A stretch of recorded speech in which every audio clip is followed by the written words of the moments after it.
pasal ubat. Semalam Kementerian Kesihatan menerusi Datuk Noor Hisham Abdullah, dia umumkan yang bekalan ubat COVID-19 cukup. Okey. Dia kata ubat COVID-19 cukup. Okey. Dia kata sekarang ni ubat COVID-19 cukup, dan dia kata tiga jenis ubat iaitu mana nama dia lah terma ni, agak terma yang pening-pening ni. Okey, hydroxychloroquine, lopinavir dan ritonavir. Okey. Ini ubat-ubat yang dikatakan boleh digunakan untuk merawat penyakit COVID-19. Okey. Saya buka balik semalam punya ni supaya korang lebih jelas. Tak apa. Saya kalau sabar tunggu jap. Saya memang nak sentuh bab ni. Saya dah pun dapat maklumat yang sahih, yang tepat daripada orang yang tepat. Saya sendiri WhatsApp Datuk Noor Hisham Abdullah. Buktinya ada. Sekejap. Okey. Semalam dia kata tiga jenis ubat iaitu chloroquine, hydroxychloroquine dan kombinasi lopinavir, ritonavir. Bahasa saintifik ni payah nak sebut kan. Baik. Dia kata ubat-ubat ini mencukupi dan ubat ini boleh digunakan untuk rawatan COVID-19. Saya pun tak puas hati. Jadi saya pun teruslah menghubungi beberapa orang. Pertama saya kontak Datuk Noor Hisham sendiri. Walaupun dia marah saya, dia marah. Dia kata bro, saya duk sibuk dengan meeting ni. Takkan nak ajar awak pula. Marah. Orang tengah sibuk, kau pula pergi kacau dia. Saya call pula dengan pakar farmasi dari USM, iaitu Profesor Azmi. Saya minta dia punya pendapat, dia punya maklumat tentang tiga ubat ni. Baik, dengar sini ya. Ubat yang disebut ni memang dah lama ada dalam Malaysia ni. Dah lama ada dalam dunia ni. Dah lama digunakan pun sebenarnya. Malah Datuk Noor Hisham sendiri mengesahkan generasi pertama ataupun kluster pertama, gelombang pertama COVID-19, diorang dah pakai ubat ni. Ini bukan baru ubat ni. Ubat ni dah lama ada dalam Malaysia. Dah pun digunakan. Baik, segala jenis ubat yang pakai nama queen ni, chloroquine, hydroxychloroquine ni, ini ialah ubat malaria. Ini ubat untuk pesakit malaria. Sabar ni, Ayang Sagittarius. Saya ada ubat tapi kematian tetap berlaku. Sabar. Dengar. Baik. Ubat-ubat ni dah pun lama ada, dan dua jenis ubat ni, yang queen belakang ni, digunakan untuk mengubati penyakit malaria. Malaria. Ya, Kang salah sebut Kang. Saya tak mau share benda salah. Jap.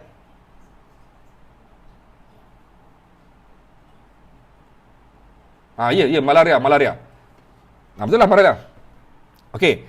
Lepas tu ubat yang navir tu, lopinavir, ritonavir tu, itu ialah ubat yang digunakan untuk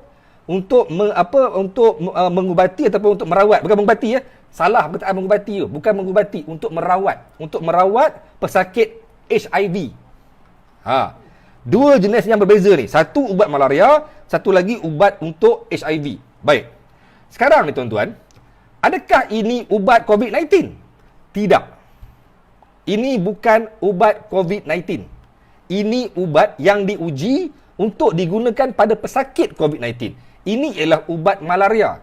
Ini ialah ubat yang digunakan untuk mengubati malaria. Dan satu lagi tu, ubat lopinavir tu dan ritonavir tu, itu ialah ubat untuk mengubati, untuk merawat pesakit HIV. Tapi tuan-tuan, dalam gelombang pertama, mereka telah pun, dengar sini ya. Okey, Kementerian Kesihatan meletakkan beberapa SOP, kaedah untuk merawat pesakit COVID-19. Dia letak pada 5 fasa. 5 fasa. Fasa pertama, mereka yang mula-mula masuk, dia berada dalam stage 1.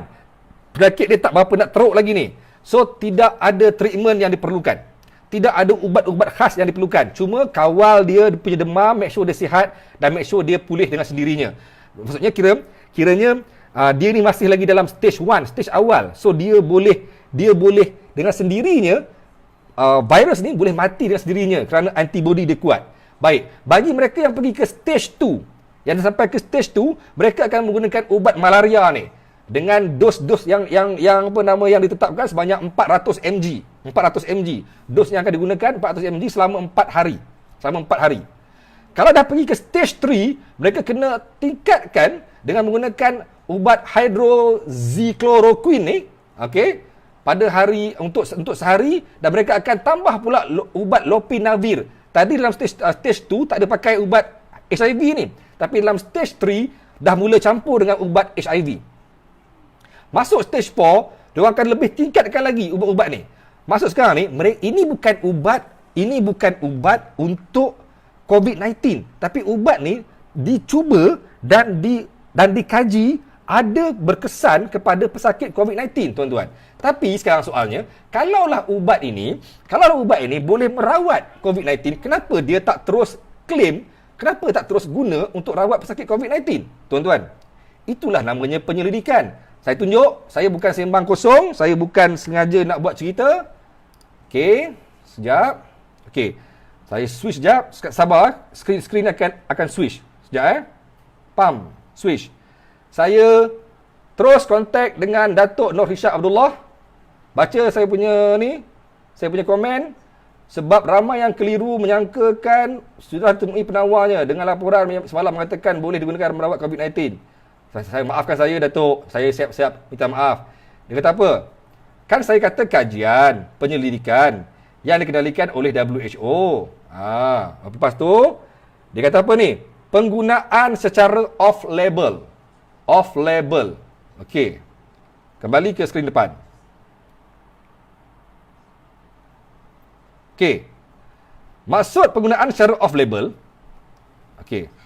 Maksud penggunaan secara off-label, maksudnya ubat-ubat ini bukan ubat yang diiktiraf sebagai ubat COVID-19. Tapi ubat ini ialah ubat yang sedang digunakan secara off-label. Off-label ni, okey. Oh, saya kena buka one by one ni.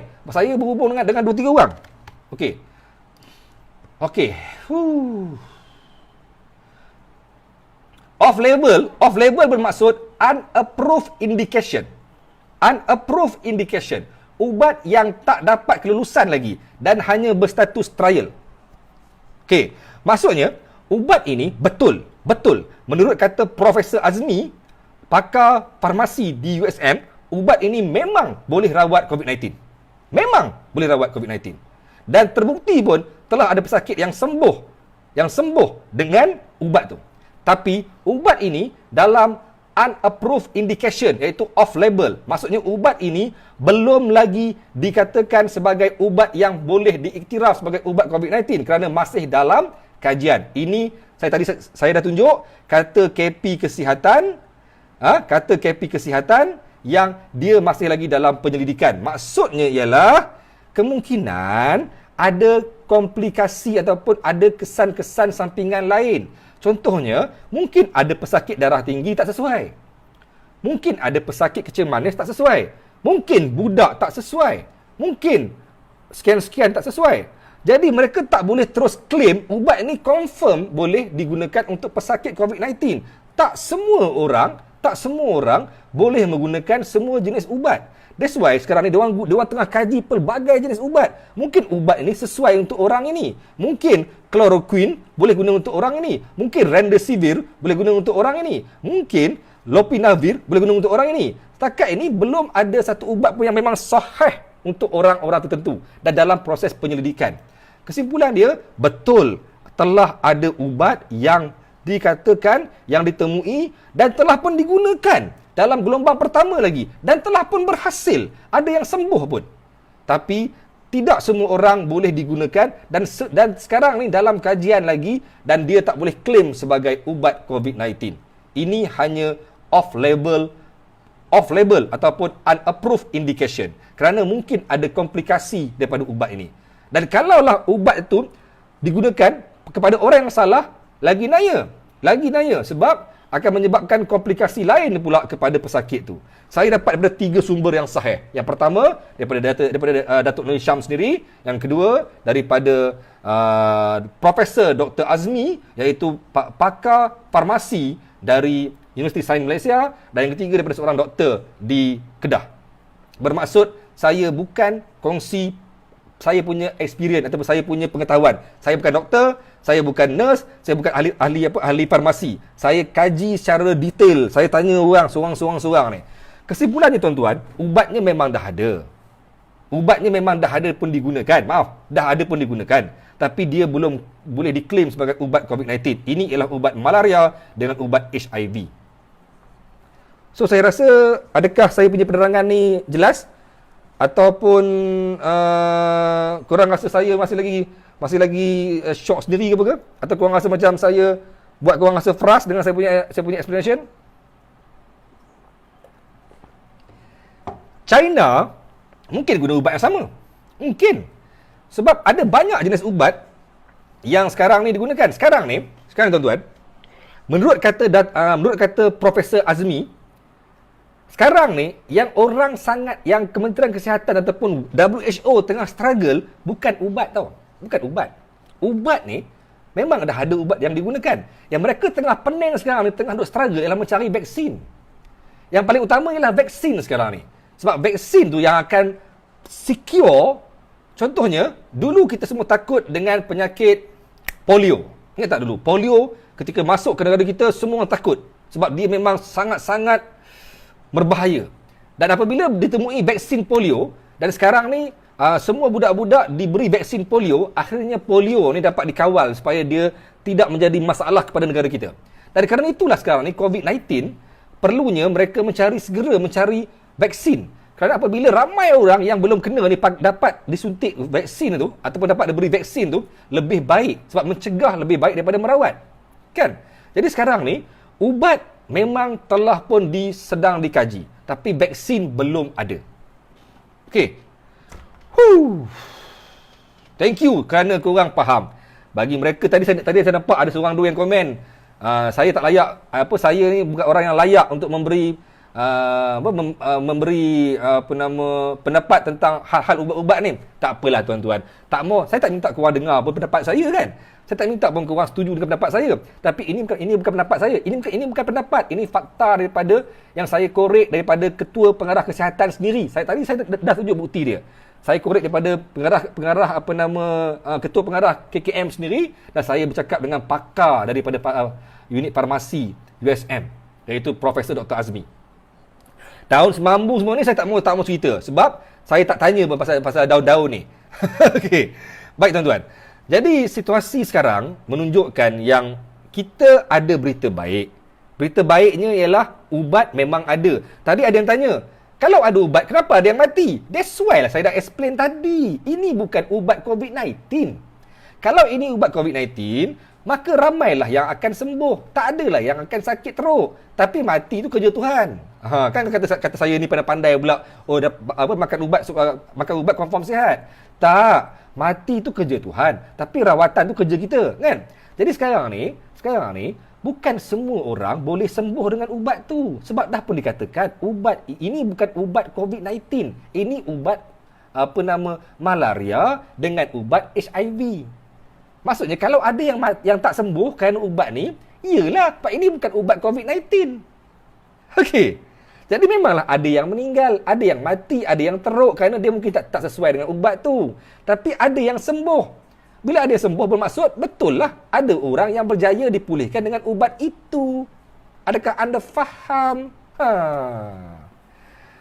Bak kata Pak Lah Penang tinggal lagi daun pakau je tak tepek lagi. Betul pernyataan tu bro. Kawan farmasis dah explain benda yang sama. Saya bukan cerita. Saya bukan pakar perubatan. Saya hanya wartawan. Jadi saya tak boleh nak cerita bab-bab ubat. Tapi saya cerita selepas saya kaji dengan orang lain. Baik. Okey, now